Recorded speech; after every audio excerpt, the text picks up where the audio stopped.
आज मैं आप लोगों से कुछ अलग टॉपिक पर बात करने वाली हूँ। आज मैं बात करूँगी कि हमें अपनी स्टडी घर पर रह कर के करनी चाहिए या लाइब्रेरी में। तो फ्रेंड्स, वीडियो में आगे बढ़ने से पहले वेलकम कर लेते हैं। तो हेलो फ्रेंड्स, स्वागत है आप लोगों का आपके अपने यूट्यूब चैनल पर। कैसे हैं आप लोग? उम्मीद करती हूँ कि आप सभी लोग अच्छे होंगे और अपनी स्टडी को मज़े में कर रहे होंगे। तो फ्रेंड्स, ये लगभग 10 बजे का टाइम है और यहाँ पर मैं अपने घर के जो भी काम होते हैं बेसिक, वो सारे काम कंप्लीट करने के बाद और अभी बैठ गई हूँ मैं अपनी स्टडी का फर्स्ट स्लॉट स्टार्ट करने के लिए। और जो कि अभी मैं कर रही हूँ रिवीज़न। और मेरे एक पैर में ना नेल्स में थोड़ा इन्फेक्शन हो गया, पता नहीं क्या, तो थोड़ी सी मेरी लग रही थी पैर में, तो मैं बैठ नहीं पा रही थी कंफर्टेबली, तो इस वजह से थोड़ा सा वो भी देखने लगी थी। तो अभी मैं रिवीजन कर रही हूँ। लास्ट डे मैंने जो भी पढ़ा था उसका मैं एक बार रिवीजन कर लूँगी और देन उसके बाद मैं बैठूँगी अपने लेक्चर अटेंड करने के लिए। तो मैंने रिवीजन कर लिया था, अब मैं बैठ रही हूँ अपने लेक्चर अटेंड करने के लिए। तो फ्रेंड्स, आज मैं जिस टॉपिक पर बात करने वाली हूँ, तो चलो फ्रेंड्स आज हम बात कर लेते हैं। काफ़ी लोगों के कमेंट आते हैं कि आप लाइब्रेरी ज्वाइन क्यों नहीं कर लेती हो सिस्टर, आप लाइब्रेरी में ज़्यादा अच्छे से स्टडी कर सकती हो, है ना। तो ये सारी चीज़ें, तो इस टॉपिक पे मैं आज बात करूँगी। तो फ्रेंड्स देखिए, सबसे पहले तो हर इंसान की, हर घर की एक अलग सिचुएशन होती है। मैं ये नहीं कह रही हूँ कि आपको लाइब्रेरी ज्वाइन नहीं करनी चाहिए, लेकिन मैं ये भी बोलूँगी कि देखिए, अगर आपके घर पे आपको प्रॉपर टाइम मिल पा रहा है, प्रॉपर वो वाला इन्वायरमेंट मिल पा रहा है, तो मुझे नहीं लगता कि हमें लाइब्रेरी ज्वाइन करनी चाहिए। अब मैं अपनी ही कंडीशन लेके बता रही हूँ आप लोगों को। देखिए, जैसे कि मेरी मम्मी एक जॉब करती हैं, तो मेरी मम्मी सुबह 10 बजे चली जाती हैं और मेरा भाई है वो भी पढ़ रहा है, तो वो भी अपना स्टडी वगैरह में बिज़ी रहता है, पढ़ता है, बाहर आउट ऑफ सिटी पढ़ रहा है। दादा दादी हैं जो कि बाहर रहते हैं, ज़्यादातर मतलब घर में ही रहते हैं, बाहर रहते हैं। मुझे प्रॉपर रूम मिल जाता है, तो 10 बजे के बाद 5 बजे तक मेरे घर पे कोई भी नहीं होता है और मेरे घर पे छोटे छोटे बच्चे नहीं हैं मुझे डिस्टर्ब करने वाले कि जिससे मुझे डिस्टरबेंस हो। तो इस वजह से मुझे प्रॉपर टाइम मिल जाता है, प्रॉपर वो इन्वायरमेंट मिल जाता है मुझे। 7 से 8 घंटे प्रॉपर मुझे मिल जाते हैं अपनी स्टडी के लिए।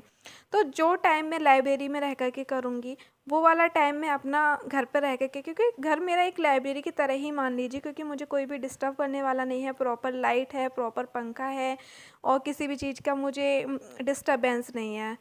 और ये एक चीज़ भी है कि अगर घर पे कोई अचानक से मेरे पीछे से कोई आ जाता है, जैसे मम्मी नहीं होती हैं दिन में, तो अगर कोई आ जाता है तो मैं उन चीज़ों को भी अटेंड कर सकती हूँ और घर की चीज़ों को भी देख सकती हूँ, साथ ही साथ मैं अपना घर भी देख सकती हूँ। ये सारी चीज़ें हैं। और यहीं पे हम सेकंड चीज़ इस चीज़ पे बात कर लेते हैं, क्योंकि ये बात तो हुई मेरी सिर्फ कि क्योंकि मेरे घर का ऐसा माहौल है कि मुझे प्रॉपर टाइम मिल जाता है। काफ़ी लोग ऐसे हैं जिनके घर में जॉइंट फैमिली होती है और उनके घर में बहुत सारे छोटे छोटे बच्चे होते हैं, है ना। तो वो बहुत ज़्यादा डिस्टर्ब करते हैं। और ये भी होता है कि जो स्टडी करता है घर में, सबसे ज़्यादा फालतू इंसान सभी लोगों को वही लगता है। तो अगर कोई भी काम हो, जैसे कि अगर मम्मी किचन में कोई काम कर रही हैं और कोई डिब्बा ऊपर से उतारना है, तो उसके लिए भी जो इंसान पढ़ रहा है ना, वही इंसान सबसे ज़्यादा फालतू है। उसे ही पुकारा जाएगा कि भाई ये डिब्बा उतार जाओ। अगर घर दुकान से कुछ चीज़ लेके आनी है, कुछ सामान मंगाना है, तो उसी इंसान से बोला जाएगा कि हमारे लिए ये चीज़ ले आओ दुकान से। और अगर जैसे दादा दादी होते हैं, कोई एजिड लोग होते हैं, उन लोगों को अगर इलेक्ट्रॉनिक्स के बारे में कोई चीज़ नहीं पता है या टेक्नोलॉजी के बारे में कोई चीज़ नहीं पता है, तो अगर उन्हें भी कोई नंबर डायल करवाना है तो वो भी आपके पास ही आएंगे। तो ऐसे छोटे छोटे डिस्टर्बेंस होते रहते हैं। तो अगर जिन लोगों के घर में इस तरीके की प्रॉब्लम फेस कर रहे हैं, जो लोग ऐसी प्रॉब्लम है उन लोगों के सामने, तो उन लोगों को इस केस में लाइब्रेरी ज्वाइन कर लेनी चाहिए। वहाँ पर क्या होगा, आपको प्रॉपर इन्वायरमेंट मिलेगा, क्योंकि वहाँ पर जो भी स्टूडेंट होंगे वो सभी आपको स्टडी करने वाले मिलेंगे। तो ऑटोमेटिक आपका भी मन वहीं पे, आप फोकस के साथ अपनी स्टडी कर सकते हैं।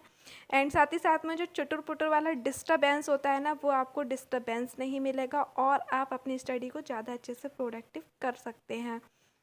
तो हमें स्टडी कहाँ पर करनी चाहिए, वो आपके ऊपर, देन आपकी फैमिली की इन्वायरमेंट के ऊपर डिपेंड करता है कि हमें ज़्यादा अच्छा इन्वायरमेंट कहाँ मिल सकता है, आपकी स्टडी कहाँ हो सकती है, वो आपके घर के माहौल के ऊपर डिपेंड करता है। तो फ्रेंड्स ये इवनिंग का समय है। इवनिंग में थोड़ी सी चुटर-पुटर वाली भूख लग ही आती है। तो यहाँ पर मैंने मैगी बनाई थी, तो फिर मैगी को एंजॉय किया और साथ ही साथ में मैं आधे घंटे का रेस्ट ली हूँ। देन उसके बाद मैं बैठ गई हूँ स्टडी करने के लिए और अभी मैं पढ़ रही हूँ डीएलएड की जो सामाजिक की बुक है उसको। और सामाजिक बुक में फर्स्ट चैप्टर ही है मुग़ल साम्राज्य। तो मैं मुग़ल साम्राज्य को पढ़ रही हूँ। वैसे मैंने ऐसे ही नॉर्मली बुक उठा ली थी देखने के लिए कि इसमें कौन कौन से टॉपिक है, बट जब मैं बुक को पढ़ने स्टार्ट की ना तो मुझे इतना ज़्यादा इंटरेस्ट आने लगा, बहुत ज़्यादा, क्योंकि वो एक कहानी बेस पे, मतलब एक पूरी स्टोरी थी, स्टोरी टाइप से। क्योंकि हिस्ट्री में पहले से भी पढ़ चुकी हूँ, जैसे कि अभी कुछ ही दिन में पहले पढ़ी हूँ मुग़ल साम्राज्य पढ़ी हूँ हिस्ट्री का पवन मोरल सर से, जो कि अड्डा 24/7 में जो पढ़ाते हैं उन सर से पढ़ी हूँ। तो वो भी मुग़ल साम्राज्य में ही मुझे पढ़ाए थे, बाबर, हुमायूं, अकबर, ये सारी चीज़ें। तो उनका एक बार रिवीजन भी हो गया और साथ ही साथ में इस बुक में मुझे बहुत ज़्यादा इंटरेस्ट आ रहा था, तो इस वजह से मैंने इस बुक को पढ़ लिया। वैसे मुग़ल साम्राज्य में पहले अभी 8-10 दिन पहले ही पढ़ी हूँ। तो चलो कोई बात नहीं है, एक बार इसी तरीके से मैं पढ़ लिया कि चलो रिवीजन हो गया, कोई बात नहीं है। तो मैं यहाँ पर पढ़ लेती हूँ बुक और देन उसके बाद बैठूँगी मैं अपना लेक्चर अटेंड करने के लिए। और एक बात और फ्रेंड्स, अगर जब भी आप स्टडी करने बैठ रहे हैं तो वहाँ पर आपको अपनी पानी की बोतल और छोटा मोटा स्नैक्स साथ में लेकर के बैठना चाहिए, जिससे क्या होगा बीच बीच में अगर आपको प्यास भी लग रही है या फिर आपको चोटर पुटर वाली भूख लग रही है तो आपको बीच में उठना नहीं पड़ेगा और आपका डिस्टरबेंस नहीं होगा। क्योंकि अगर आप एक बार स्टडी टेबल से उठ गए ना तो बहुत ज़्यादा आप उठोगे 5 मिनट के लिए, लेकिन वो कहाँ आधा घंटा हो जाता है वो पता ही नहीं चलता है। ये मैं अपने ऊपर बता रही हूँ, ऐसा मेरे साथ होता है। कि आप लोगों के साथ भी होता है? अगर आप लोगों के साथ भी होता है तो कमेंट करके मुझे ज़रूर बताना। तो अभी मैं बैठ गई हूँ क्लास लेने के लिए और अभी मैं कर रही हूँ कुमार गौरव सर से जो 7 फेरों वाली सीरीज़ होती है ना, मैं उसको स्टार्ट कर दी हूँ। और 7 फेरों सीरीज का ना फर्स्ट लेक्चर में फर्स्ट वीडियो देख रही हूँ मैं आज, जिसमें है संविधान प्लस हिस्ट्री। संविधान और हिस्ट्री को सर ने कवर किया हुआ है। तो फ्रेंड्स, जब तक मैं अपना स्टडी कर रही हूँ, हैंड नोट्स बना रही हूँ, तब तक मैं कुछ कमेंट ले लेती हूँ।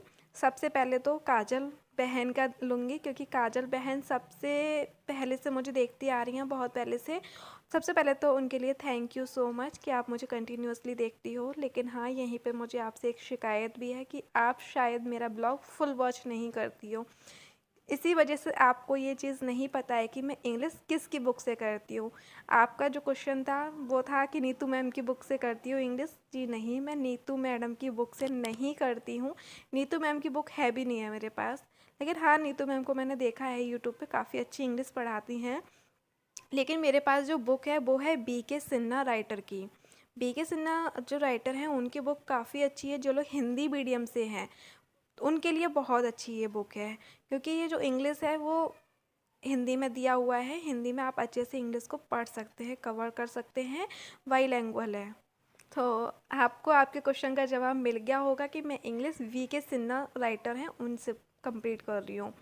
और साथ ही साथ में मैं यूट्यूब से वीडियो भी देखती हूँ, तो वहाँ से मेरी इंग्लिश कवर हो रही है। और एक सिस्टर हैं रीना सिस्टर, जो कि उनका कमेंट आया है कि सिस्टर अब मैं सुपर टेट की तैयारी करने की सोच रही हूँ, बट मैं स्टार्ट ही नहीं कर पा रही हूँ। मैं यही नहीं समझ पा रही हूँ मैं कहाँ से स्टार्ट करूँ।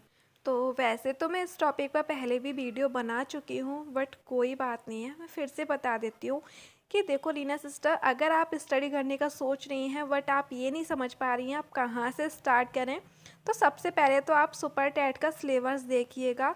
सुपर टेट का सिलेबस देखने के बाद आप वो सब्जेक्ट उठाइए जिसमें आपको इंटरेस्ट आता है, या फिर जो थोड़ा सा आपको अच्छा लगता है आपको सब्जेक्ट, उस सब्जेक्ट को उठाइए और 5 से 6 दिन उसी सब्जेक्ट को आप पढ़िएगा।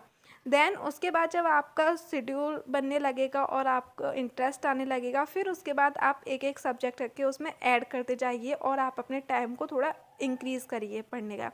तो आपका वो शेड्यूल बन जाएगा, टाइम टेबल बन जाएगा और आप अच्छे से आप अपनी स्टडी को कर पाओगे, वो आपके हैबिट में आ जाएगा। तो आई होप आपको आपके क्वेश्चन का जवाब मिल गया होगा। तो चलो फ्रेंड्स, इस ब्लॉग का मैं यहीं पे एंड कर रही हूँ। उम्मीद करती हूँ कि आप लोगों को मेरी वीडियो थोड़ी सी भी पसंद आई होगी, तो प्लीज़ वीडियो को लाइक कर देना, शेयर करना एंड चैनल को सब्सक्राइब